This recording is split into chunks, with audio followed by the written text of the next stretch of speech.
new planets coming into our solar system.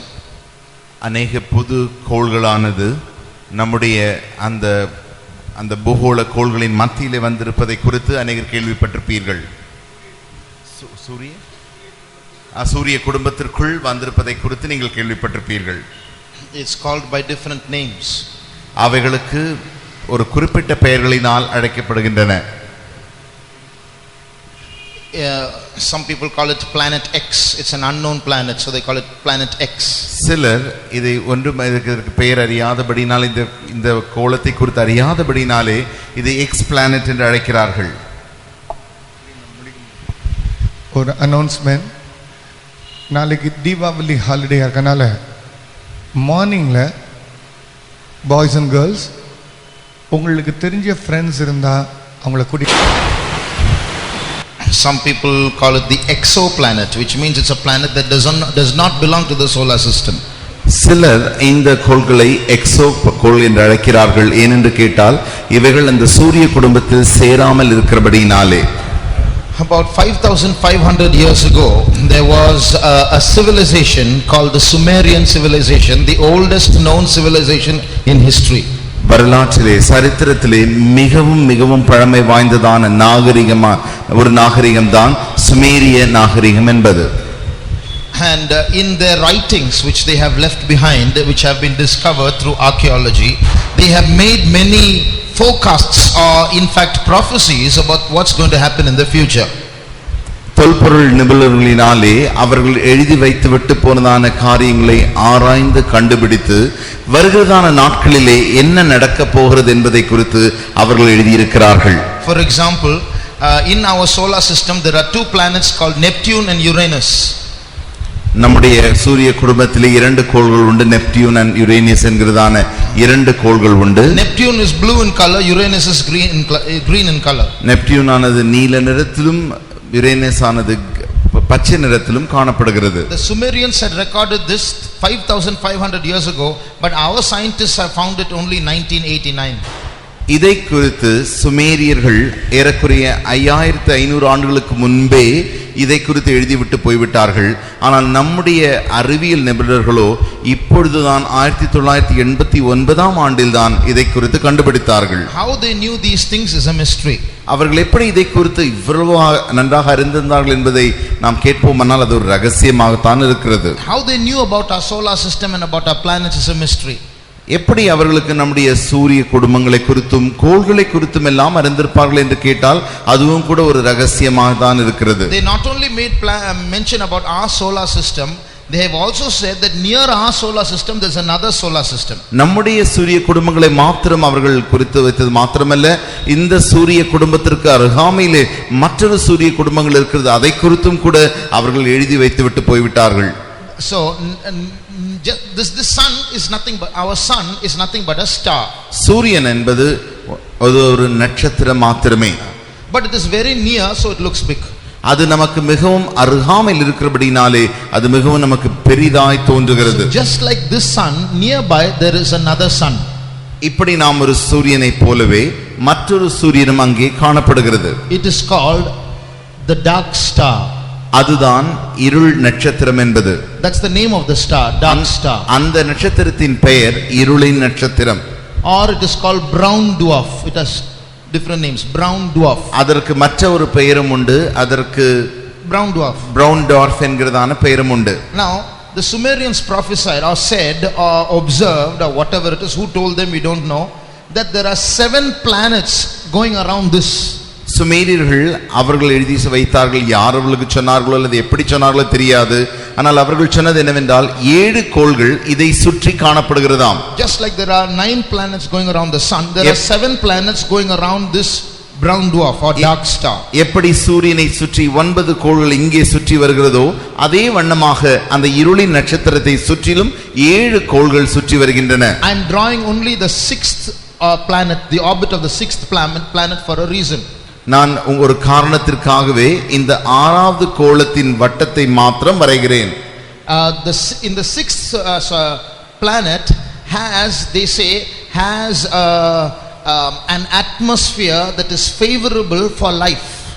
அந்த 6வது கோளுக்கு மாத்திரமே ஜீவிக்க கூடியதான சுவாசிக்க கூடியதான வாழக்கூடியதான அப்படிப்பட்டதான ஒரு சூழ்நிலை காணப்படுகிறதாம். So they say the gods, the ancient gods dwelt in that planet. அந்த கோளில்தான் அங்கே தேவர்களும் தேவ தூதர்களும் the gods, ancient gods, பழமையான தேவர்கள் எல்லாம் வாழ்ந்தார்கள் என்று நாம் அறிந்திருக்கிறோம். So when they say gods, we should understand it as evil spirits. அவர்கள் தேவர்கள் என்று சொல்வதை நாம் அறிந்து கொள்ள வேண்டும். அவைகள் எல்லாம் பொல்லாத ஆவிகளை குறித்து காண்பிக்கின்றன. Listen to every point that I am saying, it's going to be used later on. நான் சொல்கிறதான ஒவ்வொரு காரியத்தையும் கவனமாய் கேளுங்கள்.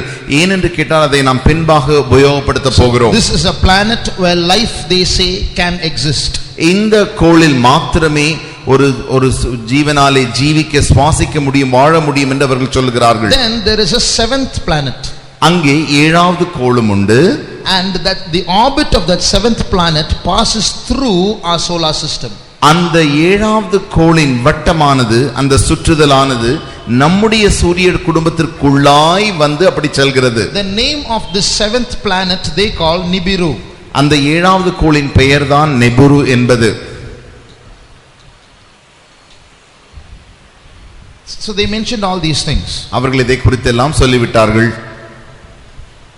We will come back to this a little later to the comparing the sixth and seventh planets. ஆறாவது கோளையும் ஏழாவது கோளையும் இருக்கிறதான அந்த இரண்டு கோளையும் நாம் பின்பாக வந்து வித்தியாசங்களை சந்திப்போம். Now this was only fiction till some years ago. இவைகள் கொஞ்ச ஆண்டுகளுக்கு முன்பதாக வரைக்கும் அவைகள் ஒரு கத்துக்கதையாக தான் இருந்தது. But in 1983, ஆனால் 1983ஆம் ஆண்டிலே NASA, the American National Airspace Agency, they launched a satellite. அமெரிக்காவில் இருக்கிறதான அந்த அறிவியல் நிபுணர்களாகிய நாசா என்கிற நிபுணமானது ஒரு சேட்டலைட் மூலமாக அவர்கள் அதை அனுப்பினார்கள். They launched a satellite called IRAS.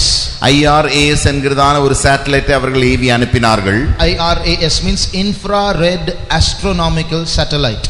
அதன் பெயர் infrared astronomical satellite, IRAS. So when they launched that satellite, அந்த சேட்டலைட்டை அவர்கள், அந்த ஏவுகணை அவர்கள் அனுப்பின பொழுது, that satellite spotted a very big object far away in space. அது அந்த அப்படிப்பட்டதான அந்த வான மண்டலத்திலே ஒரு பெரிய ஒரு பொருளை அந்த சேட்டலைட் ஆனது கண்டுபிடித்ததாம். And they said it is coming towards the solar system. அந்த பெரிய பொருளானது சூரிய குடும்பத்தை நோக்கி நகர்ந்து வந்து கொண்டிருப்பதை அது கண்டுபிடித்ததாம். That large object is 1500 times bigger than our earth. நம்முடைய அந்த அவர்கள் பார்த்தார்களே அந்த பெரிய பொருளானது, அதனுடைய அளவானது நம்முடைய பூமியின் அளவை காட்டிலும் ஏறக்குறைய 1500 முறை அவ்வளவு பெரிதான ஒரு அளவாய் இருந்தது. Then came a question, could this be the Nibiru that the Sumerians talked about? உடனடியாக ஒரு கேள்வி உண்டாகிறது. இதுதான் சுமேரியர்கள் பேசினார்களே, குறித்து வைத்து விட்டு போனார்களே, அந்த நெபெரு என்கிற கோளா என்கிறதான ஒரு கேள்வி எழும்பிற்று. So that's when this name began to become popular. உடனடியாக அதனுடைய பெயரானது மிகவும் பெரிதான பெயராக மாற்றப்பட்டது. Now last year in July 2007, this planet has entered into the solar system. கடந்த வருடம் ஜூலை மாதம் 2007ஆம் ஆண்டு இந்த கோளானது நம்முடைய சூரிய குடும்பத்திற்குள் நுழைந்து விட்டது. When I say entered into the solar system, நான் நம்முடைய சூரிய குடும்பத்திற்குள் நுழைந்து விட்டது என்று சொன்ன மாத்திரத்தில், it means it has entered into the space that is surrounding the solar system.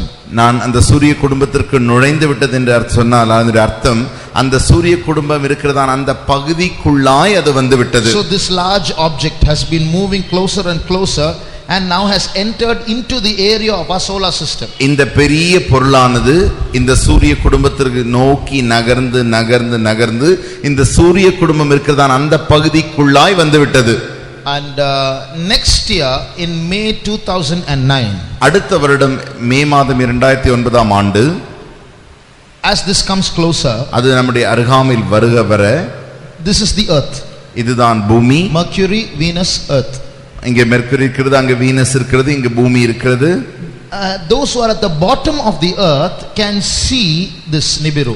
யாரெல்லாம் இந்த பூமியின் தாழ்விலே அடியில் இருக்கிறார்களோ அவர்கள் எல்லாரும் இந்த நெபுருவை பார்க்க முடியும். That is those who are in the southern hemisphere.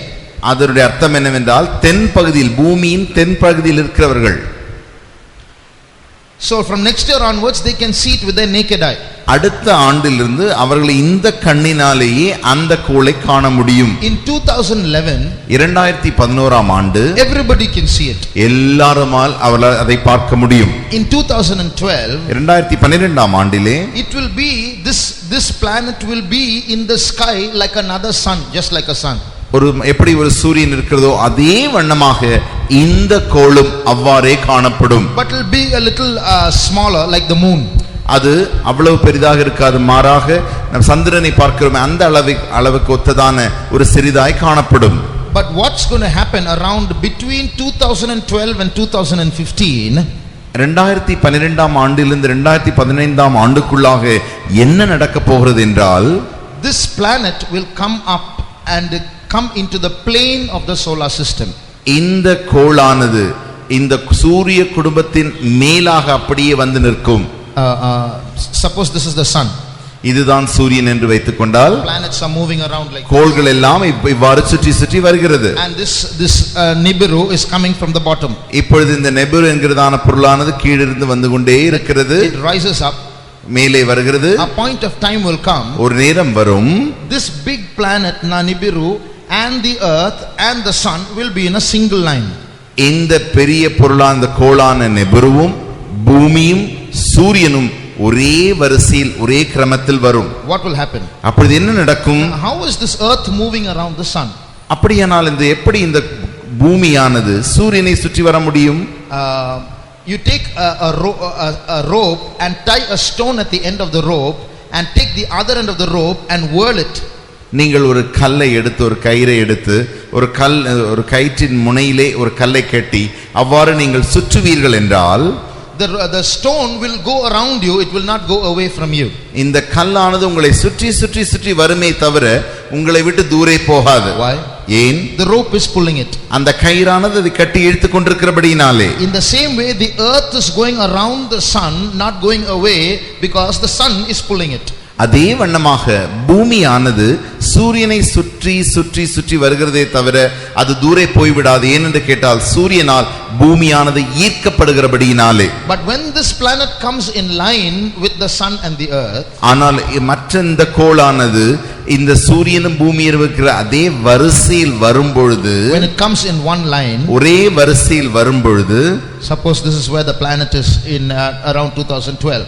2012 இந்த இடத்தில் தான் அந்த கோள் இருக்குமே என்றால், this planet and the earth and the sun are in single line. இப்பொழுது இந்த கோளும் பூமியும் சூரியனும் ஒரே வரிசையில் காணப்படுகிறது. Before I go on, what do you mean by this planet being 1500 times than the earth? நான் இப்பொழுது அதை குறித்து அதிகமாக பேசுவதற்கு முன்பாக, இந்த நெபுரு என்கிற கோளானது பூமியை காட்டிலும் 1500 மடங்கு பெரியது என்று சொன்னேன். என்னுடைய அர்த்தம் என்ன?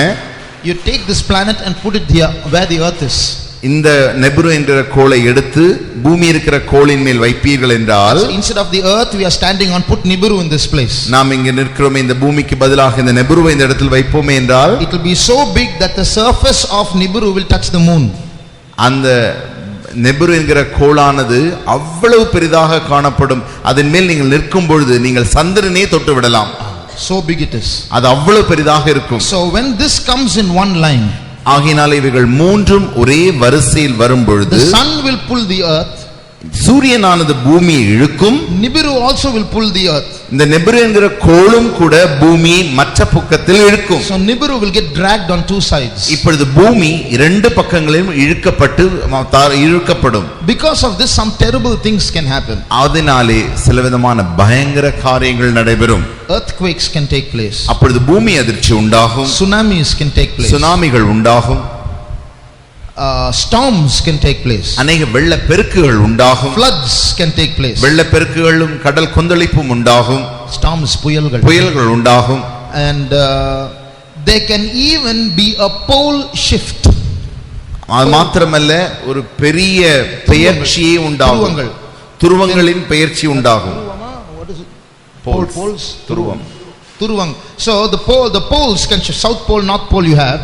நமக்கு வட துருவம் தென் துருவம் இருக்கிறதே. Today the earth is rotating not like this.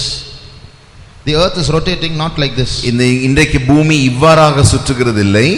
It is rotating 23 degrees and 23 and a half degrees from the horizontal like this. அது 23.5 டிகிரி இருக்கிறதான அந்த அளவின்படி அந்த கோணத்தின்படி வைத்துதான் அது சுற்றுகிறது. So and it goes around the sun. இப்படி அது சூரியனை சுற்றி வருகிறது. Now what is the meaning of a pole shift? துருவ மாற்றங்கள் என்றால் என்ன? The earth that is moving like this can suddenly start moving like this. பூமியானது இப்படி அந்த கோணத்தில் சுற்றி கொண்டிருந்ததே இப்பொழுது அது தலைகீழாய் மாறி சுற்றி கொண்டிருக்கும். And it can happen slowly or quickly. அது மிகவும் மெதுவாகவும் நடக்கலாம், வேகமாகவும் நடக்கலாம். If it happens slowly, those who are on earth are a little safe. If it happens quickly, if it happens slowly within a few months, less calamity. If it happens quickly within a few days, terrible calamity. Even 2/3 of the human population can be wiped out. அந்த மாற்றங்களானது மிகவும் மெதுவாக கொஞ்சம் மாதங்களாய் நடக்குமானால் கொஞ்சமான அழிவுகளை காணப்படும். அல்லது கொஞ்ச நாட்களுக்குள்ளாக அது வேகமாக அந்த துருவ மாற்றங்கள் உண்டாகுமானால் பூமியிலே பயங்கர அழிவு உண்டாகும். ஏறக்குறைய 2 மடங்கானது இந்த பூமியில் இருக்கிற 3/2 பங்கு அழிந்து போவார்கள். There are some tribal people in Mexico, they are called the Mayans.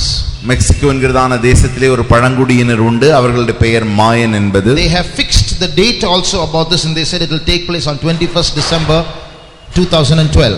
அவர்கள் தேதியும் கூட குறிப்பிட்டு வைத்து விட்டார்கள்.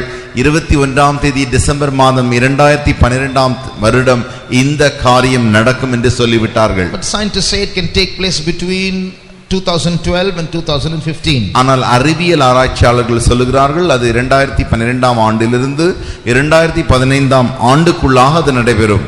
Around the same time another phenomenon will take place. அதே நேரத்தில் மற்ற ஒரு சம்பவம் நடக்கும். Now you're going to see how big our this universe is. நம்முடைய இந்த அண்ட சராசரங்கள் எவ்வளவு பெரிது என்பதை நாம் அறிந்து கொள்ள போகிறோம். Now there is a galaxy called the Milky Way.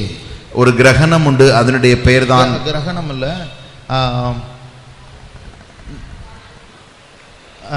galaxy என்ன தமிழ்ல? நட்சத்திர கூட்டம். நட்சத்திர கூட்டம். When you say நட்சத்திர கூட்டம், millions of stars put together. நட்சத்திர கூட்டம் என்று சொன்னால் அது கோடிக்கணக்கான நட்சத்திரங்களை ஒன்றாய் சேர்த்திருப்பது. So when you take a photograph of the galaxy, you can't see stars twinkling like you see the sky. You will see a mass of light.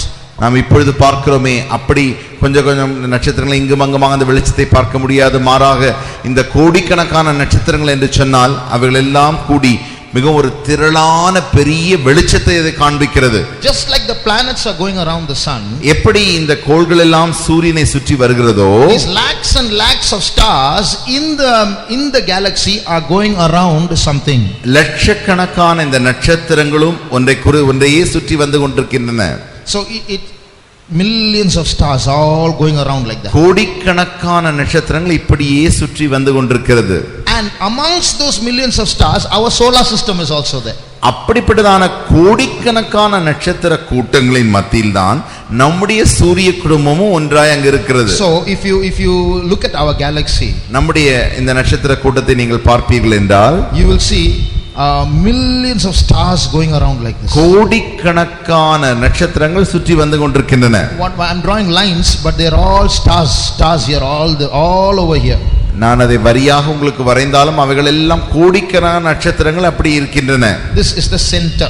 அதுதான் அந்த மைய புள்ளி. So these crores of stars, what are they going around? இந்த கோடிக்கணக்கான நட்சத்திரங்கள் ஏன் இப்படி சுற்றி வந்து கொண்டிருக்கின்றன? Amongst these crores of stars, this big solar system is here in one corner. இப்படி கோடிக்கணக்கான நட்சத்திரங்களின் மத்தியிலே நம்முடைய சூரிய குடும்பமும் ஒரு புள்ளியாக அங்கு காணப்படுகிறது.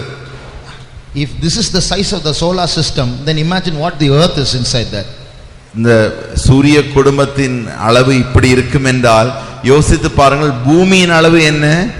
If that earth is one small dot somewhere right there, where is Tambaram? அந்த பூமியின் அளவே ஒரு சின்ன புள்ளி அளவுக்கு காணப்படுமானால் தாம்பரத்தின் அளவு என்ன?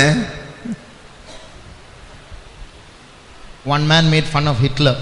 ஒரு மனிதன் ஹிட்லரை குறித்து கேளிக்கை செய்தான். Hitler stood on a stage and said, I am God. Hitler ஒரு நாள் ஒரு மேடையில் நின்று கொண்டு சொன்னார், நானே தேவன். And that man, he showed the photo of Hitler standing on the stage saying, I am God. ஒரு மனிதன் மத்த பக்கத்தில் நின்று கொண்டு ஹிட்லருடைய போட்டோவை காண்பித்து நானே தேவன் என்று சொன்னான். Then he showed another photo. உடனடியாக இன்னொரு போட்டோவை இந்த மனிதன் காட்டினார். Only the earth is there. இங்கே ஒரு பூமி மாத்திரம் இருக்கிறது. From the earth one corner one voice is coming, I am God. அந்த பூமியின் ஒரு மூலையிலிருந்து ஒரு சின்ன பையன் வந்து கொண்டிருக்கிறான். அவன் சத்தம், small voice. ஒரு சின்ன சத்தம் வந்து கொண்டிருக்கிறது, நான் கடவுள் என்று சொல்லி. Then he showed the next photo, solar system. From that here one corner, I am God. He increases his scale.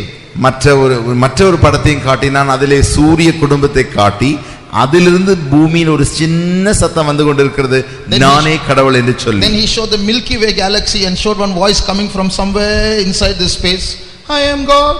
இப்பொழுது இந்த நட்சத்திர கூட்டம், கோடிக்கணக்கான கூட்டம் இருக்கிறதே, அதன் மத்தியிலிருந்து இந்த பூமியிலிருந்து ஒரு சின்ன சத்தம் வருகிறது, நானே கடவுள் என்று சொல்லி. So just imagine those people who call themselves God, where they are mixed up somewhere lost in space. பாருங்கள், நானே கடவுள் என்று சொல்லிக் கொண்டிருந்தார்களே, இந்த இடத்துல அவர்கள் எங்கே தொலைந்து எங்கே காணாமல் போய்விட்டார்கள் பாருங்கள். Now what is happening? என்ன நடக்கிறது என்றால், what is the center of this galaxy? இந்த நட்சத்திர கூட்டத்தின் மத்தியில், what is the center? What is the center? அந்த மத்தி என்ன? This galaxy that we are living in is called Milky Way. நாம் இங்கு ஜீவிக்கிறோமே, இந்த பகுதியின் தான் இந்த நட்சத்திர கூட்டம் என்கிறதன் மத்தியில் காணப்படுகிறது. பால்வழி என்று அழைக்கப்படுகிறது. That's the name of our galaxy where our solar system is. நம்முடைய சூரிய குடும்பம் இருக்குதே, அதனுடைய பெயர்தான் பால்வழி என்பது. Just like this in the universe there are lakhs of galaxies. இப்படி ஒரு கூட்டம் காணப்படுகிறது, இது போல லட்சக்கணக்கான நட்சத்திர கூட்டங்கள் உண்டு. Now the center of this galaxy is a dead star. இந்த நட்சத்திர கூட்டத்தின் மத்தியிலே இறந்து போன, செத்து போனதான ஒரு நட்சத்திரம் உண்டு. What is a dead star? It's called a black hole. அந்த இறந்து போன, அந்த செத்து போனதான நட்சத்திரத்தின் பெயர்தான் இருளின் ஓட்டை. How black hole? அது ஒரு இருள் ஓட்டை. What do you mean by black hole? அந்த இருள் ஓட்டை என்றால் என்ன?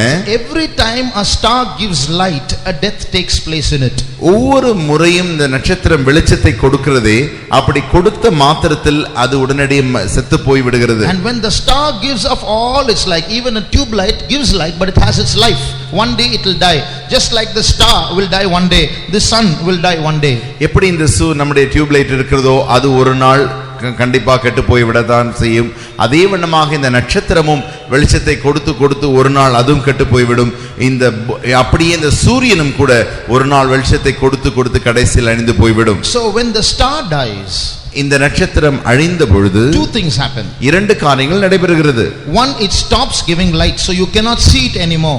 முதலாவது காரியம், அதனால் வெளிச்சத்தை கொடுக்க முடியாது, ஆகினாலே ஒரு வெளிச்சமும் இருக்காது. Not only that, அது மாத்திரமல்ல, another thing takes place. இரண்டாவது காரியம் நடைபெறுகிறது. That star which is lakhs of kilometers in diameter, அந்த நட்சத்திரமானது லட்சக்கணக்கான கிலோமீட்டர் தூரம் உள்ள அவ்வளவு பெரிதான பரப்பளவு உள்ளதான் அந்த நட்சத்திரம் now will shrink till only it becomes a small body of a few hundred kilometers. That's all. அது சுருங்கி ஏறக்குறைய நூற்றுக்கணக்கான கிலோமீட்டர் பரப்பளவு உள்ளதாய் சுருங்கி விடும். But it has the same gravity that it had before. ஆனால் அதற்கு முன்பு இருந்த அதே ஈர்ப்பு சக்தி தான் இப்பொழுதும் இருக்கும். What happens is, என்ன நடக்கிறது என்றால், it is black, it gives no light. அது கருப்பாக இருக்கிறபடியால் அதிலிருந்து வெளிச்சம் இல்லை. But you know what it does? ஆனால் என்ன செய்கிறது தெரியுமா? All the stars that come around it, it will start pulling their light. அதை சுற்றி வருகிறதே அந்த கோடிக்கணக்கான நட்சத்திரங்களை அது அப்படியே இழுத்து விடும். So what happens is, என்ன நடக்கிறது என்றால், just like the earth goes around the sun, எப்படி பூமியானது சூரியனை சுற்றி வருகிறதோ, light starts going around the black hole. இந்த வெளிச்சங்களும் கூட இந்த இருள் ஓட்டையை சுற்றி வந்து கொண்டே இருக்கும். That's how they know there is a black hole. அப்படிதான் கண்டுபிடித்தார்கள் அங்கே ஒரு இருள் ஓட்டை இருக்கிறது என்பது. So the center of our galaxy, the Milky Way galaxy, is black. பால் வழியின் இந்த கோடிக்கணக்கான நட்சத்திர கூட்டத்தின் மத்தியில் தான் அந்த இருள் ஓட்டை காணப்படுகிறது. Scientists say, விஞ்ஞானிகள் சொல்லுகிறார்கள், in few years another terrible thing is going to happen around 2012. கொஞ்ச ஆண்டுகளுக்குள்ளாக ஏறக்குறைய 2012ஆம் ஆண்டிலே மற்ற ஒரு பெரிய சம்பவம் நடக்க Now, போகிறது. I'm taking this entire solar system in the palm of my hands. இப்பொழுது நான் இந்த முழு சூரிய குடும்பத்தை என்னுடைய கையில் எடுத்துக்கொள்கிறேன். This solar system has a movement like this. இந்த சூரிய குடும்பமானது இப்படி அசையக்கூடிய ஒரு தன்மை வாய்ந்ததாக இருக்கிறது. So the earth goes around itself, the earth goes around the sun, plus the whole solar system moves up and down like this in space. நீங்கள் நன்றாக கவனிப்பீர்கள் என்றால் முதலாவது பூமி தன்னைத்தானே சுற்றி கொண்டிருக்கிறது. அது மாத்திரமல்ல சூரியனையும் சுற்றி வருகிறது. அது மாத்திரமல்ல அந்த சூரிய குடும்பமும் இவ்வாறு அசைந்து கொண்டே இருக்கிறது. So I call one movement like this one cycle. ஒரு அசைவை நான் ஒரு சுற்று என்று அழைக்கிறேன். See, this is the plane. இது இப்படி நேராக இருக்கிறது. So one down and one up is one cycle. ஒரு முறை இறங்கி ஒரு முறை ஏறுவதை தான் நான் ஒரு சுற்று என்று அழைப்பேன் என்றால், For this solar system to complete one down and one up takes 25,000 years. இந்த சூரிய குடும்பமானது ஒரு முறை இறங்கி ஒரு முறை ஏறுவதற்கு 25,000 ஆண்டுகள் ஆகிறதாம். So what is the solar system doing? ஆகையினாலே இந்த சூரிய குடும்பம் என்ன செய்கிறது? It's moving like this and going around the black hole. இப்படி அசைந்து அசைந்து அசைந்து அந்த இருள் ஓட்டையை சுற்றி வருகிறது. And as it goes around the black hole, the earth is going around the sun, the earth is going around itself. So look at the number of movements that are taking place. அப்படி இருள் ஓட்டையை சுற்றி வர வர நீங்கள் நன்றாக பார்ப்பீர்கள் என்றால் பூமியும் தன்னைத்தான் சுற்றி கொண்டிருக்கிறது, சூரியனையும் சுற்றி வருகிறது. இப்படி ஒரு அசைவான அந்த சுற்றியும் செய்து கொண்டு வருகிறது. எவ்வளவு அசைவு இருக்கிறது பாருங்கள். In that 25,000 years, அந்த 25,000 ஆண்டுகளிலே a point is coming where the solar system is going to settle in a place where the earth and the sun and this black hole are going to be in one line. அப்படி சுற்றி வருகிறதான ஒரு நேரம் வரும். அந்த வேளையில் இந்த இருளோட்டையும் பூமியும் சூரிய குடும்பம் எல்லாம் சூரியனும் எல்லாம் ஒரே வரிசையில் வந்து நிற்கும். Again the earth will suffer terribly. மறுபடியுமாக பூமிக்கு ஒரு பயங்கரமான அழிவு உண்டாகும். Now the Nibiru coming here and this, what I call, it is called the dark rift, both are going to take place around the same time. நான் சொன்னேனே இந்த நெபுருவான் என்கிறதான பெரிய கோள் பூமியை நோக்கி வந்து கொண்டிருக்கிறது. மாத்திரமல்ல இந்த நட்சத்திர கூட்டத்தில் இந்த மைய இருள் ஓட்டையை சுற்றி வரும்பொழுது வருகிறதான அழிவு, இவைகள் எல்லாவற்றையும் பிளாக் ரிஃப்ட் என்று அழைக்கிறார்கள். டார்க் ரிஃப்ட், இருள் டார்க் ரிஃப்ட் என்று அழைக்கிறார்கள். RIFT ரிஃப்ட், இருள் அசைவு. Now come back to this Nibiru.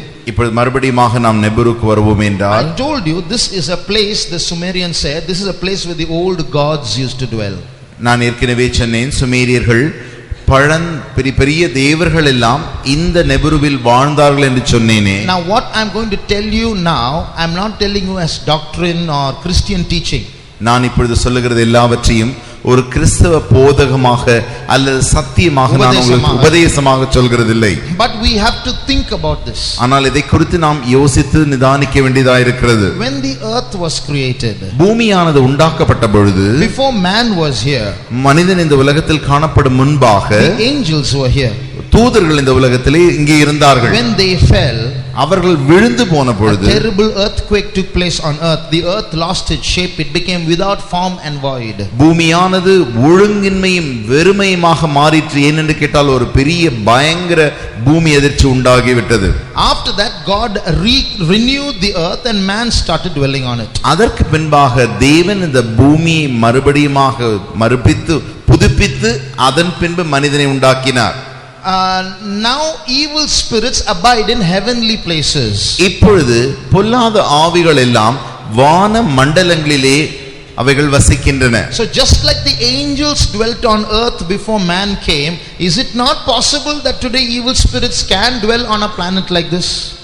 எப்படி மனிதன் வருவதற்கு முன்பாக தேவ தூதர்கள் இந்த உலகத்திலே காணப்பட்டார்களோ வசித்தார்களோ அதே வண்ணமாக பொல்லாத ஆவிகளும் இப்படிப்பட்டதான கோள்களில் வசித்திருக்க மாட்டார்களோ? So it may be true. I'm saying it's not doctrine, just think about it. It may be true that evil spirits are dwelling here. அது ஒருவேளை உண்மையாக தான் இருக்கலாம். நான் அதை உபதேசம் என்று சொல்கிறதில்லை. ஒருவேளை உண்மையாகத்தான் இருக்கலாம், பொல்லாத ஆவிகள் இப்படிப்பட்டதான கோள்களிலே வசித்திருக்கலாம். The same Sumerians also said one more thing. அதே சுமேரியர்கள் மற்ற ஒரு காரியத்தையும் சொல்லியிருக்கிறார்கள். That these spirits which are here, they use Nibiru as a battle station. இங்கு இந்த பொல்லாத காணப்பட்டதான இந்த பொல்லாத ஆவிகள் எல்லாம் இந்த நிபிரு என்கிறதான கோளை தன்னுடைய யுத்த களமாக மாற்றிக் கொண்டார்கள் என்று வாசிக்கிறோம். So whenever there is a war, they use Nibiru to travel like a vehicle. எப்பொழுதெல்லாம் ஒரு யுத்தம் காணப்படுகிறதோ உடனடியாக அவர்கள் நிபிருவை ஒரு யுத்த களமாக பிரயோகித்துக் கொண்டார்கள். Now we are going to compare this with the Bible. அதை இப்பொழுது நாம் இவைகளை வேதத்தோடு ஒத்து பார்க்க போகிறோம். So the Bible says there was a war in heaven. வேதம் சொல்கிறது அங்கே ஒரு யுத்தம் காணப்பட்டது, வானத்தில் ஒரு யுத்தம் காணப்பட்டது. The dragon and his angels, they fought with Michael and his angels.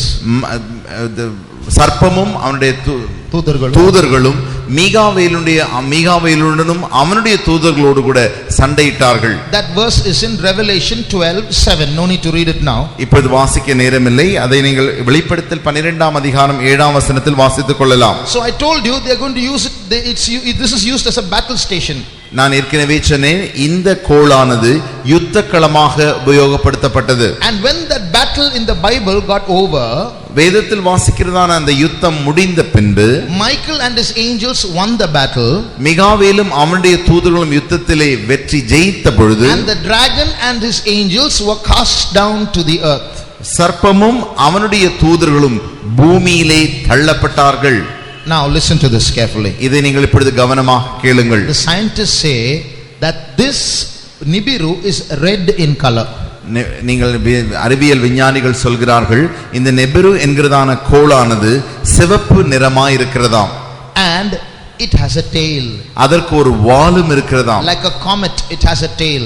அதற்கு ஒரு சிறிய கோள் இருக்குமே, அந்த வால் நட்சத்திரம் போல அது காணப்படும். That means when it flies, it sends off a lot of dust like a tail. அதனுடைய அர்த்தம் என்னவென்று கேட்டால், அது பறந்து கொண்டிருக்கும் பொழுது வாலை போன்று தன்னுடைய பின்பாக பல காரியங்களை அதை தள்ளிக்கொண்டே இருக்கும். You know, we are rotating like this as a speed of 1000 kilometers per hour, our earth. Now as we are sitting, we are rotating at a speed of 1000 kilometers per hour. உங்களுக்கு தெரியுமா, நாம் இப்பொழுது உட்கார்ந்து கொண்டுதான் இருக்கிறோம். நம்முடைய பூமியானது ஏறக்குறைய ஒரு மணி நேரத்திற்கு 1000 கிலோமீட்டர் வேகத்திலே அது சுற்றி கொண்டிருக்கிறது.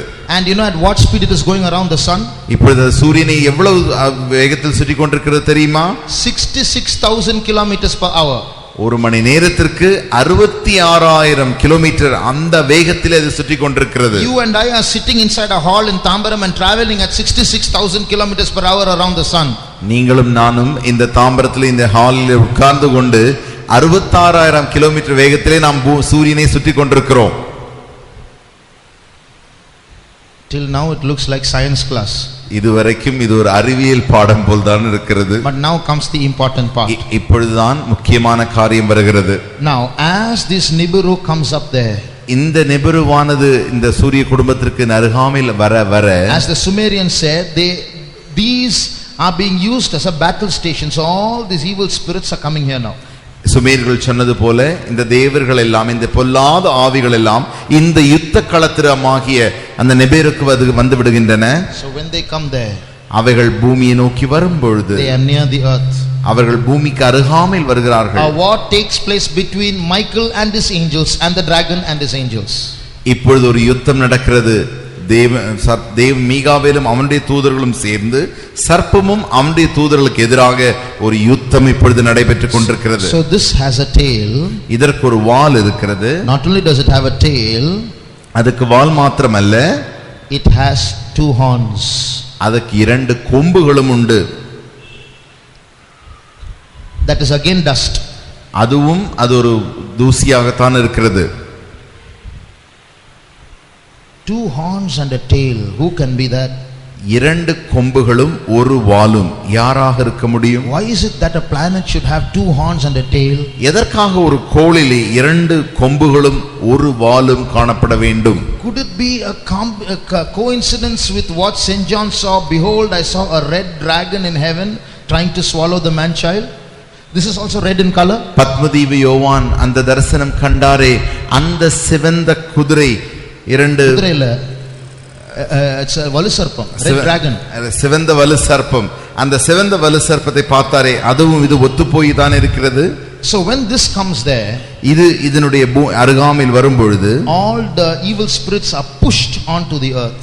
எல்லா பொல்லாத ஆவிகளும் பூமியிலே தள்ளப்படுகிறது. That's when the antichrist comes to rule. அப்பொழுதுதான் அந்தி கிறிஸ்து ஆட்சி செய்ய வருகிறான். But it is at that time அந்த வேளையில் தான் that this Nibiru and the earth and the sun come in line. இந்த நெபுரு என்கிற கோளும் பூமியும் சூரியன் எல்லாம் ஒரே சுற்றுப்பாதையில் வருகின்றன. The Bible itself prophesies what will happen when the antichrist comes to rule. அந்தி கிறிஸ்து ஆளுகை செய்ய வரும்பொழுது என்ன நடக்கும் என்று வேதமே தீர்க்கதரிசனமாக சொல்லி இருக்கிறது. 4 or 5 things take place one after the other in succession. 4 அல்லது 5 காரியங்கள் ஒன்றன் பின் ஒன்றாக நடக்கும் என்று வாசிக்கிறோம். Go home and read Revelation chapter 8. நீங்கள் வீட்டிலே போய் வெளிப்படுத்தின விசேஷம் 8ஆம் அதிகாரத்தை வாசித்துக் கொள்ளுங்கள். 7 trumpets take their trumpets to sound.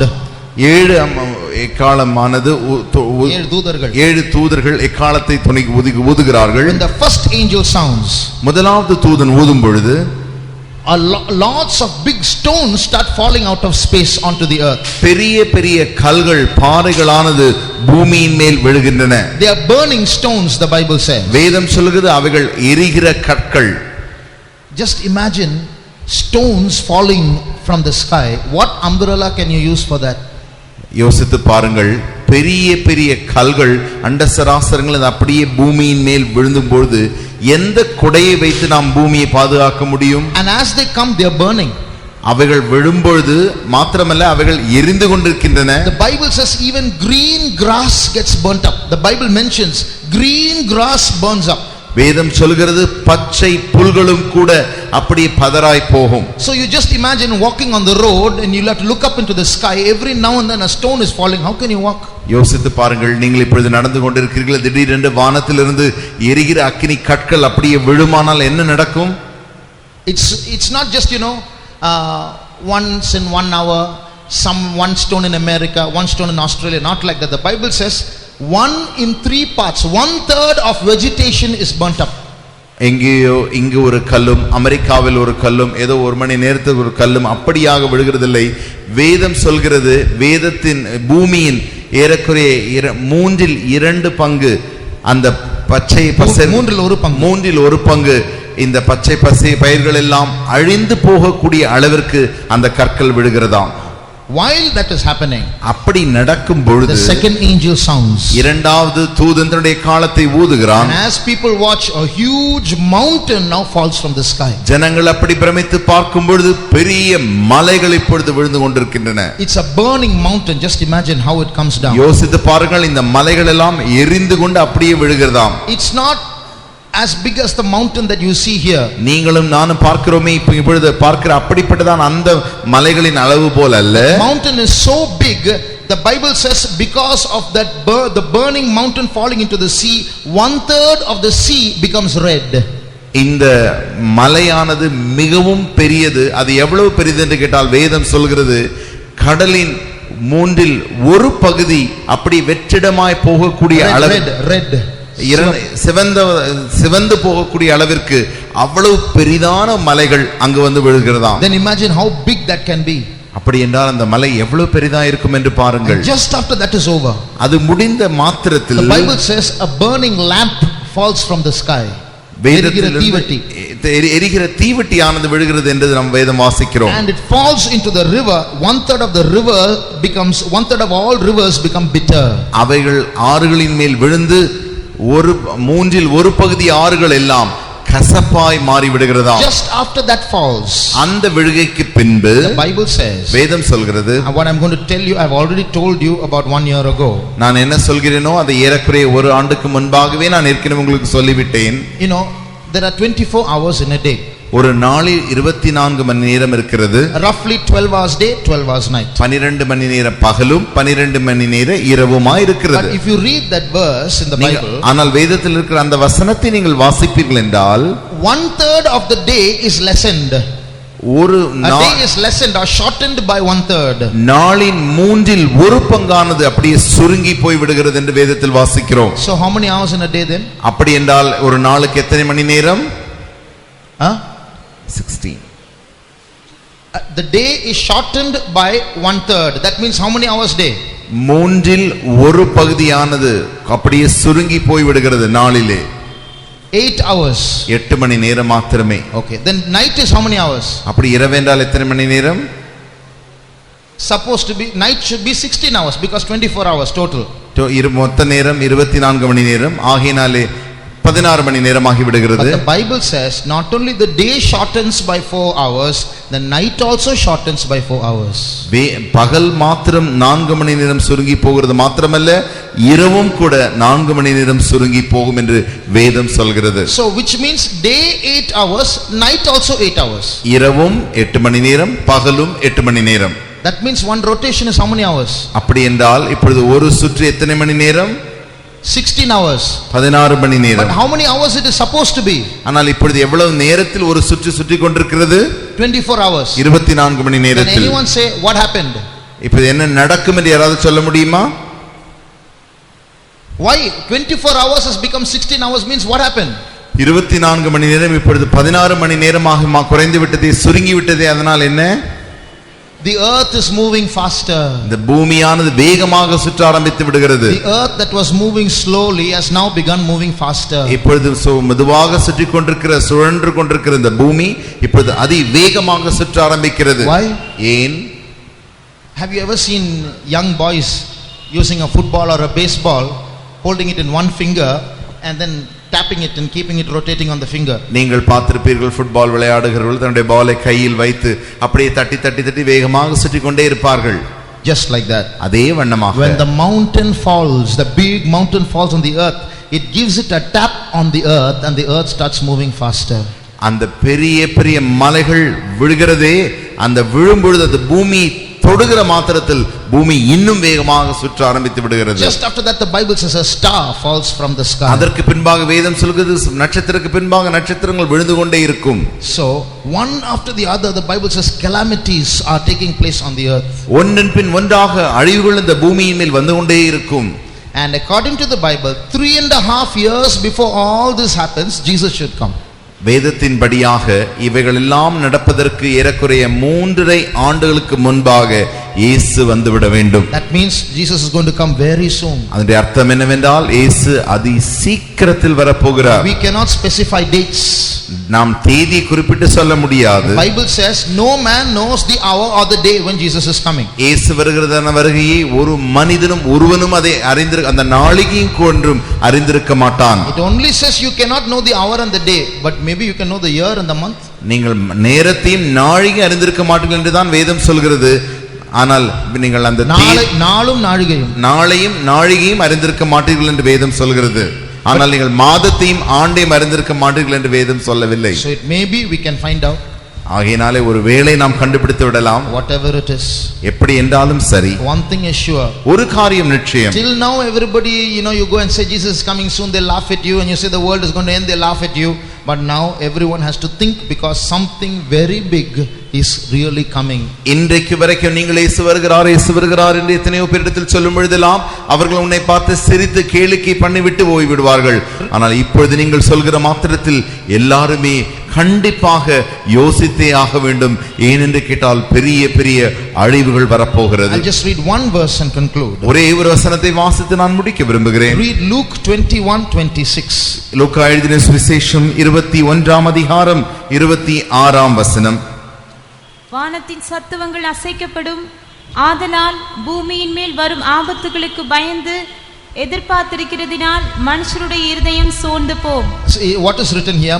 வானத்தின் சத்துவங்கள், the powers of heaven will start shaking. வானத்தின் சத்துவங்கள் அசைக்கப்படும். So stones will start falling, mountain will start falling, lamps will start falling, stars will start falling, things will get burnt on the earth.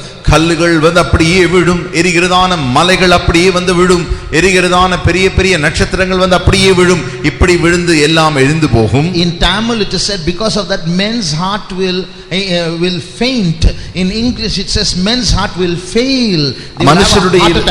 மனுஷருடைய இருதயம் சோர்ந்து போகும் என்று தமிழில் வாசிக்கிறோம். ஆனால் ஆங்கிலத்திலே மனுஷருடைய இருதயம் தோற்று போகும். அதனுடைய அர்த்தம் மனுஷருடைய இருதயம் நின்று போகும். Heart attack. அதனுடைய இருதயம் நின்று போகிறதான அந்த ஹார்ட் அட்டாக் வந்துவிடும். So many people don't have to get hit by a stone to die. They can just watch what is happening and get so scared they can get a heart attack and die. அநேகர் வந்து இந்த கல்லினாலே அடிபட்டு அப்படி இருதயம் நின்று போக வேண்டிய அவசியம் இல்லை. அந்த கல் விழுகிறதே அதை பார்க்கிற மாத்திரத்தில், அதை குறித்து கேட்கிற மாத்திரத்தில் அவர்களுக்கு இருதயம் நின்று போகும். But Jesus said, ஆனால் இயேசு சொன்னார், knowing this, that all these things shall come to pass, watch ye and pray always, that you may be made worthy to escape all these things and to stand before the Son of Man. இவைகள் எல்லாவற்றிலிருந்தும் நீங்கள் மனுஷகுமாரன் மிகுந்த வல்லமையோடு மகிமையோடு மேகத்தில் வருகிறதை காணும்படியாக, அவருக்கு முன்பாக நிற்கும்படியாக நீங்கள் இவள் எல்லாவற்றிலிருந்து தப்பித்துக் கொள்ளும்படி மிகவும் ஜாக்கிரதையுள்ளவர்களாய் இருங்கள் என்று வேதம் சொல்கிறது. Only a few more months. கொஞ்ச மாதங்கள் மாத்திரமே இருக்கிறது. When we speak of revival, நாம் எழுப்புதலை குறித்து பேசிக் கொண்டிருக்கிறோம். It's not going to take place for many years. அது அநேக வருஷங்களுக்கு ஆண்டுகளுக்கு அது நடக்க போகிறதில்லை. It's going to be a worldwide revival. அது உலகம் முழுவதுமாக இருக்கிறதான எழுப்புதலாய் இருக்க போகிறது. It's going to be the greatest revival in the history of the church. இந்த சபையின் சரித்திரத்திலே இதுவரைக்கும் காணக்கூடாத அவ்வளவு பெரிதான எழுப்புதலாய் இருக்க போகிறது. But it will be a very short revival. ஆனால் அது மிகவும் மிகவும் மிகவும் சிறிதான ஒரு எழுப்புதலாய் இருக்க போகிறது. Suddenly Jesus will come. திடீரென்று சடுதியில் இயேசு வருவார். There's a verse in the Bible. வேதத்திலே ஒரு வசனத்தை வாசிக்கிறோம். Come my people, என் ஜனமே வாருங்கள், hide yourself in the chamber. நீங்கள்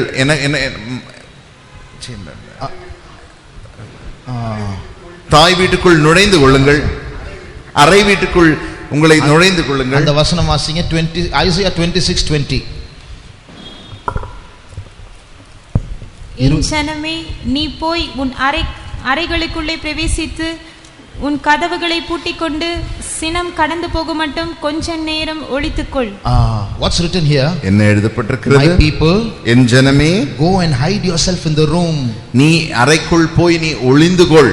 Till the indignation or what's happening, terrible things are happening on the earth, till all that is over, till the judgment after judgment is over, you come, you hide yourself with me.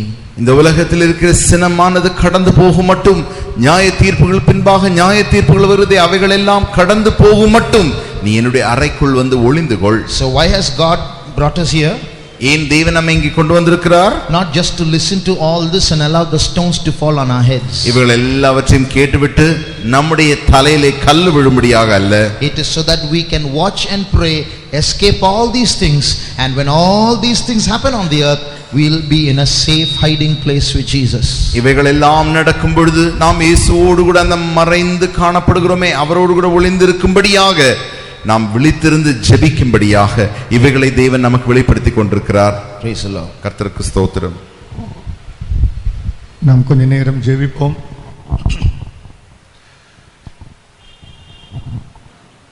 நீங்க நினைக்கலாம், இவ்வளவு நாள் நம்ம இப்படி இருந்தோமே, இனி ஆயத்தப்பட முடியுமா? ஏற்கனவே நிறைய விஷயத்துல மாட்டிக்கிட்டோம், பிரச்சனைகள் இருக்கிறோம், நம்மளால் தப்பிக்க முடியுமா? ஏற்கனவே ப்ராப்ளத்தில் இருக்கிறோம். You may be wondering, I'm already in a mess in my life and I have so much to attain. Will I be able to make it till the end? இந்த காலத்துக்குன்னு தேவன் ஒரு ஸ்பெஷல் ஸ்பிரிட் அனுப்புவார். But God will send a special spirit unique for this time. ஸ்கூலுக்கு போறதுக்கு rickshaw வண்டி வர்றதுக்கு 8 மணி வரைக்கும் இருக்குன்னா பிள்ளைங்க 7:30 மணி வரையும் தூங்குவாங்க, எழுப்புனா எந்திரிக்க மாட்டாங்க. If the time for the rickshaw to go and reach the school is 8 o'clock, children will sleep till 7:30. Till then they won't wake up. 7:30 மணி ஆச்சுடா எழும்புடான்னு சொன்னா அந்த 1/2 மணி நேரத்துல எப்ப போய் பிரஷ் பிடிப்பான், எவ்வளவு வாய்க்கோ பிடிப்பான், குளிப்பான், ஷூ மாட்டுவான், டைம் மாட்டுவான், பேக்கை தூக்கிட்டு ஜல்லுன்னு ஒரு 1/2 மணி நேரத்துக்குள்ள வண்டிக்குள்ள தொம்முன்னு விழுந்துரும். 7:30 someone has to wake him up and say, hey, get ready, 8 o'clock is going to be 8, get up quickly. when is he going to brush his teeth, when is he going to have his breakfast, when is he going to have a bath and change his clothes and put his tie and his shoes and get his bag ready and jump into the rickshaw. ஸ்கூலுக்கு ஆயத்தப்படுத்தக்கூடிய special ப்ரிப்பரேஷனுக்குரிய spirit வர்றது மாதிரி சர்ச்சுக்குள்ள தூங்கிட்டு இருக்கிற எழுப்பி ஆயத்தப்படுத்துறதுக்குன்னு ஒரு ஆவியை கர்த்தர் அனுப்புகிறார். Somehow that boy gets a special spirit to do all those things in that half an hour and jump into the rickshaw. In the same way, in the last days, sleeping people are going to get a special spirit to get ready quickly. ஆண்டவர் number 2 சொல்றது, நீ விழித்திரு Germany விழித்திரு. The Bible says, watch and pray and watch. அது அர்த்தம், நான் அழுக்கா இருக்கிறேன், மோசமா இருக்கிறேன், சரியில்லை, கர்த்தருடைய வரைக்கும் நான் எப்படி போவேன் அப்படின்னு யோசிக்கவே வேண்டாம். அது ரொம்ப ஈஸி. ஏன்னா இப்படி ஜெபிக்கிறவங்களுக்குன்னு ஒரு ஸ்பெஷல் கிரேஸ், இந்த ஜெபத்தை வச்சு வச்சு வச்சு காட் ப்ரிப்பேர் பண்ணிட்டே இருப்பார். You know, you may think, I'm so dirty, so filthy, how am I going to go when Jesus comes? That's not the way to think. There's a special spirit and a special grace that will take us up step by step and make us worthy. அந்த வருகையில நேரத்துல நம்முடைய சரீரம் மறுரூபம் ஆகிறதுக்கு அது கிருபையினால தான் முடியும். அந்த ஸ்பெஷல் கிரேஸை இந்த ஜெபத்தை வச்சு தேவன் செஞ்சிருப்பார். அதான் வரும்போது வெளிப்பட இருக்கக்கூடிய கிருபை. அந்த கிரேஸ் மேனிஃபெஸ்டேஷன் ஆகும். அந்த கிரேஸ்ல நம்ம பறந்து போயிடுவோம். When Jesus comes to be transformed and transported in that split second, we need a special grace, and that can be done only by that special grace. That's why the Bible speaks about the grace that is to be brought to you when Jesus Christ is revealed.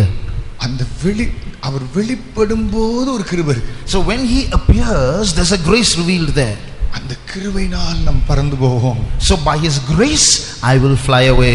அதனால நிச்சயமான நம்பிக்கை இருக்கு நம்ம. Now I have an assurance. 1000 கெட்ட பையனா பொண்ணா நீ இருக்கலாம். You can be a boy or girl with 1000 faults. ஆனா விழித்திருந்து ஜெபிக்க But as we watch and pray, அந்த ஜெபம் எல்லாம் கிருபையா மாறிட்டே all that prayer will become a grace. ஒரு நாள் இக்காலம் தொனிக்கும். One day the trumpet will sound. நம்ம எவ்வளவு எப்படிப்பட்ட மனுஷங்களா இருந்தாலும், no matter what kind of people we are, கிரியினால் தேவன் ரட்சிக்காமல் கிருபையினால் ரட்சிக்கிறபடினால் நமக்கு ஒரு நம்பிக்கை இருக்கு. அன்றைக்கு நான் அவருடைய கிருபையினால் பறந்து போவேன். God will save us not by our works but by his grace. So we have an assurance we will fly by his grace. நாம் நிச்சயமாக நாம் பறந்து போவோம். Oh, surely I will fly away. நான் கைவிடப்பட மாட்டேன். I will not be left behind. ஆகவே ரொம்ப செய்ய வேண்டியது என்ன? So what do we have to do? விழித்திருந்து ஜாக்கிரதையா இரு. Let's be watchful and careful. விழித்திருந்து ஜெபிக்கணும். We should watch and pray. ஜெபித்து விழித்திருக்கணும். We should pray and watch. இதே பொழப்பா இருக்கணும். This should be our life. ஆண்டவரே, oh Lord, கிருபை நமக்கு ரொம்ப வேணும். அறிந்த தகவல்கள் நம்முடைய லைஃபா மாறணும்னா ஜெபம் தான் அதுக்கு ரொம்ப முக்கியம். If the information that we receive should become our life, prayer is very important. அப்படி ஒரு கிருபை நமக்கு இருக்கு. So there's such a grace for us. அந்த கிருபை எப்படி? How is that grace? கடுகளவு நீ கை போட்டு வேலை செய்ய தேவையில்லை. You don't have to put your hand into anything and work. ஒரு சின்ன இது விட கை போட தேவையில்லை. You don't have to meddle with anything. எல்லாம் ஃப்ரீ. Everything is free. ஒண்ணுமே செய்ய தேவையில்லை. You don't have to do anything. அவர் அப்படியே பார்த்துட்டே அவருக்காக ஆயத்தப்பட்டுட்டே இருந்தா. You can just look at him, behold him and get ready. அந்த கிருபை காத்திருந்துட்டே இருந்தா. You just wait for that grace. அந்த கிருபை வெளிப்படும். When that grace comes, நாம் பறந்து போவோம். oh, you will fly away. அப்படிப்பட்ட நாள் சீக்கிரமாய் வந்து கொண்டிருக்கிறது. That day is coming quickly. நான் நிச்சயமா நினைக்கிறேன். I am sure. இப்படிப்பட்ட இந்த சம்பவங்கள் எல்லாம் நம்ம மேல அறை வீட்டுக்குள்ள போய் பார்ப்போம். I think when all this is happening, we'll be there in that chamber watching all this from above. சினம் கடந்து போகும். Till the indignation is past. உபத்திரவ காலம் கடந்து போகும். Till the tribulation period is past. மனுஷன் உண்டானது முதல் இப்படிப்பட்ட உபத்திரத்தை அவங்க பார்த்ததே இல்லை. Man has never seen such tribulation before. இன்னைக்கு நம்ம கண்களை மூடுவோமா? Shall we close our eyes? அந்த கிருபைக்காய் நாம் காத்திருக்கோம். Oh, let's wait for that grace. ஆண்டவரே, எனக்கு அப்படி ஒரு ஜெபத்தை எனக்கு தாரும். Oh God, give me such a prayer. வேற எதிலுமே நான் மாட்டிக்கொள்ள கூடாது. Lord, I should not get trapped. எனக்கு அப்படிப்பட்ட ஒரு கிருபை எனக்கு தாரும். Lord, let me come into your grace. இதை விடாமல் அந்த கிருபையை பற்றிக்கொள்ள எனக்கு பலன் தாரும். Lord, help me to cleave to your grace. அந்த கிருபையின் ஊற்றுகள் எனக்கு சுரந்து வர வேண்டும் ஆண்டவரே. Lord, let that grace grow in my life. அந்த கிருபையினால் நான் பறந்து போவேன். By that grace let me fly away. அந்த கிருபையினால் இயேசுவின் முகத்தை முகத்தை நான் Oh, பார்ப்பேன். by that grace I must see the face of அந்த Jesus. கிருபையினாலே ஒரு நிமிஷத்தில் இமைப்பொழுதிலே நான் பறந்து போவேன். By that grace in a moment I should be transformed. நான் ரட்சிக்கப்பட்டது கிருபை. I am saved by grace. ஞானஸ்தானத்தில் I took கிருபைக்குள்ளானேன். baptism by your grace. கிருபையின் ஆவியாகிய பரிசுத்த ஆவியை பெற்றேன். I received the spirit of grace. நான் நிற்பது தேவ கிருபை. I stand by grace. எனக்கு அளிக்கப்பட்டது அதிகமான கிருபை. I am being given abundance of grace. கிருபையின் மேல் கிருபை நான் அடைந்து And I கொண்டிருக்கிறேன். am going to receive grace upon grace. ஒரு நேரம் வரும், A time will come. எக்காலம் துணிக்கும். Oh, the trumpet will sound. அந்த நேரம் எனக்காக இருக்கக்கூடிய கடைசியாக இருக்கக்கூடிய கிருபை வெளிப்படும். Then the last and final grace will be revealed for me. அந்த நேரத்தில் நான் பறந்து போவேன். Then I will fly away. விசுவாசியுங்கள். Oh, believe. விசுவாசியுங்கள். Believe. அந்த கிருபையை யோசித்து பாருங்க. Oh, think of that grace. அந்த கிருபை உன்மேல் வந்து இப்பொழுதே இறங்கட்டும். Oh, let that grace descend now அந்த upon கிருபையை you. நினைத்து சந்தோஷப்படுங்க. Rejoice in that grace. அந்த கிருபையை நினைத்து ஆர்ப்பரியுங்க. Oh, rejoice in that grace. அந்த கிருபை எனக்கு வெளிப்பட காத்துக் கொண்டிருக்கிறது. Wait for that grace to be அந்த revealed. கிருபையினால் நான் பறந்து போவேன். I'm going to fly by that grace. அந்த கிருபையினாலே நான் முடிசூட்டப்படுவேன். I'm going to crowned by that grace. அந்த வல்லமை இறங்கி கொண்டிருக்கிறது. Power is coming down. கிருபையின் வல்லமையால் கர்த்தர் நம்மை நிரப்பிக் Oh, கொண்டிருக்கிறார். receive that power. அந்த கிருபையை பெற்றுக்கொள்ளுங்க. Receive that grace. கிருபையின் ஊற்றுகளால் Be நிரப்பப்படுங்க. filled with the fountains of அந்த grace. வல்லமையால் நிரப்பப்படுங்க. He is filling you with His power. அக்கினி இறங்கட்டும். Let the fire come down. வல்லமை இறங்கட்டும். Oh, let the power come down. கிருபை கிருபை Oh, grace, grace. கிருபையினால் நிரப்பப்படுவோம். Filled with the grace of God. கிருபை உண்டாவதாக. Let there be grace. கிருபை உண்டாவதாக. Grace, grace unto it. கிருபையின் மேல் கிருபை. Let there be grace upon grace. கிருபையின் மேல் கிருபை. Grace upon grace.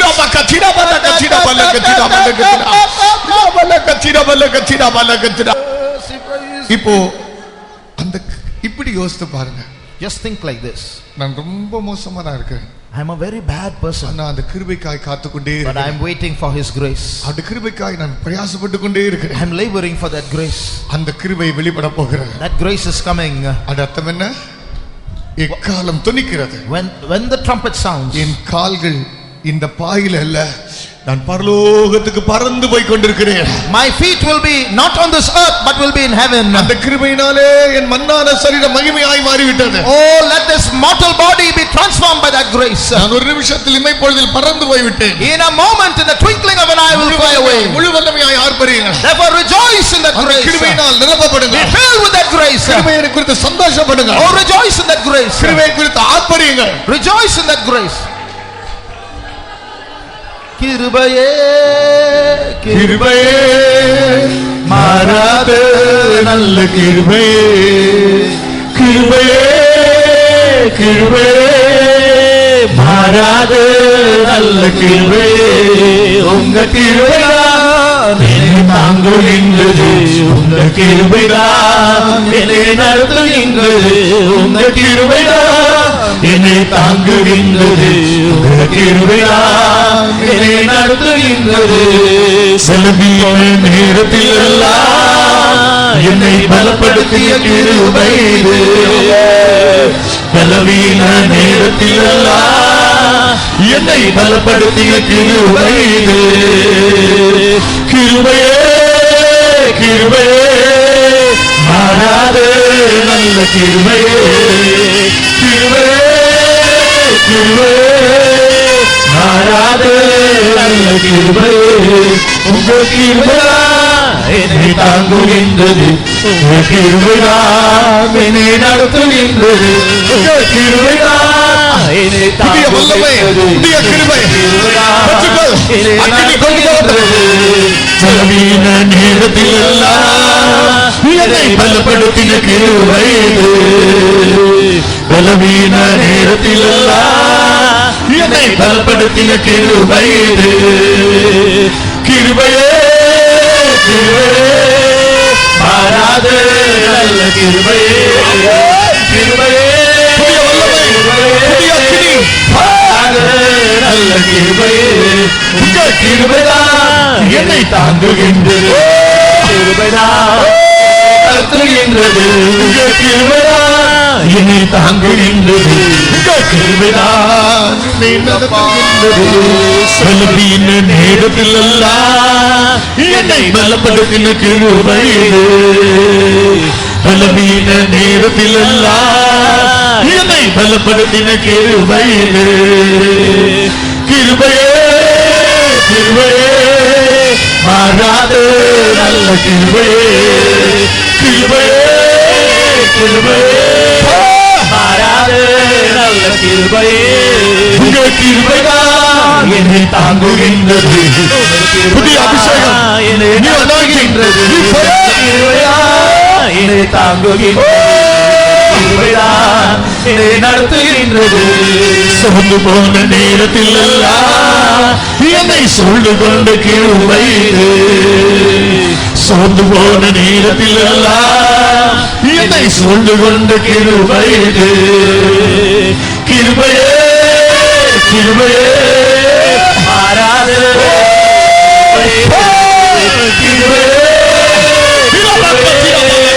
மாறாது நல்ல கிருபையே சோர்ந்து போன நேரத்தில் எல்லாம் என்னை சூழ்ந்து கொண்டு கிருபை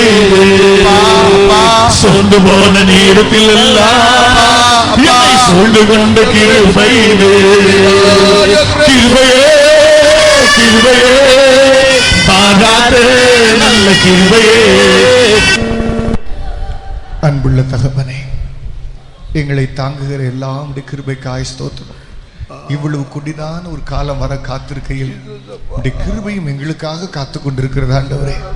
சீக்கிரமாக அந்த கிருபை வெளிப்படும். அந்த கிருபையை நாங்கள் ருசிக்கத்தான் போகிறோம். அந்த நாள் இன்ப நாளாக எங்களுக்கு இருக்க போகிறோம் ஆண்டவரே. இவ்வளவு பெரிய அந்த கிருபையை பெற்றுக்கொள்வதற்கு கடுகளவு நாங்கள் பிரயாசப்பட தேவையில்லை. எல்லாம் இலவசம். உடைய குமாரனுக்குள் அந்த கிருபையை பத்திரப்படுத்தி எங்களுக்காக வைத்திருக்கிறேன். அந்த நாள் சீக்கிரமாய் வரப்போகிறபடி நாங்கள் துதிக்கிறோம் சாமி. ஒவ்வொருத்தரையும் அதுக்கு பங்காளியாய் மாற உதவி செய்யும், ஆசீர்வதித்து நடத்தும். ஆண்டவராக இயேசு கிறிஸ்துவின் நாம் வேண்டிக் கொள்கிறோம் பிதாவே. நம்முடைய கர்த்தராகிய இயேசு கிறிஸ்துவின் கிருபையும் பிதாவாகி தேவனுடைய அன்பும் பரிசுத்த ஆவியானுடைய ஐக்கியமும் காவலும் நம் அனைவரோடு கூட என்றென்றைக்கும் எப்பொழுதும் இருப்பதாக. ஆமென். அல்லேலூயா அல்லேலூயா அல்லேலூயா.